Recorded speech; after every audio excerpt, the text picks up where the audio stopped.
لا شریک کتاب سے ایک اقتباس آپ کے لیے۔ میرا اللہ مجھ سے ناراض ہو گیا تھا، میرا معبود، میرا خدا، میرا پروردگار، میرا دوست مجھ سے ناراض تھا۔ میں اس کو منا رہا تھا، میں زمین پر لیٹ رہا تھا، میں لوٹنیاں کھا رہا تھا، اس کی منتیں کر رہا تھا، اس کے ترلے کر رہا تھا، اس سے التجائیں کر رہا تھا، سماجتیں کر رہا تھا، لیکن وہ مان نہیں رہا تھا۔ پھر مجھے ایک خیال آیا، میں نے اس پاک پروردگار کو، اس کے پیارے محبوب سیدنا محمد مصطفیٰ صلی اللہ علیہ وآلہ وسلم کا واسطہ دیا، تو وہ فوراً بولا، بس کرو درود احمد، بس کرو۔ میں یہ راز پا گیا کہ وہ اپنے بندے سے ناراض ہونا اس لیے چاہتا ہے کہ اس کا بندہ اسے منانے کے لیے اس کے محبوب کا واسطہ دے، وہ فوراً مان جاتا ہے۔ اللہ بڑا بے نیاز ہے، وہ رحمان و رحیم ہے۔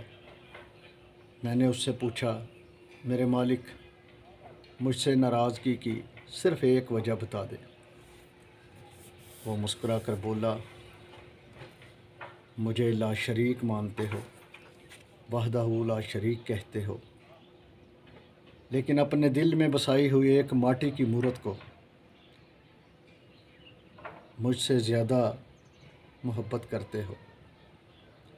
یہ شرک نہیں ہے تو اور کیا ہے؟ درود احمد، میں تمہیں معاف کرتا ہوں کیونکہ تم نے مجھے میرے محبوب کی محبت کا واسطہ دیا، اور میں رحمان و رحیم اللہ اس کائنات میں، پوری کائنات میں سب سے زیادہ محبت اپنے پیارے محبوب محمد مصطفیٰ صلی اللہ علیہ وآلہ وسلم سے کرتا ہوں۔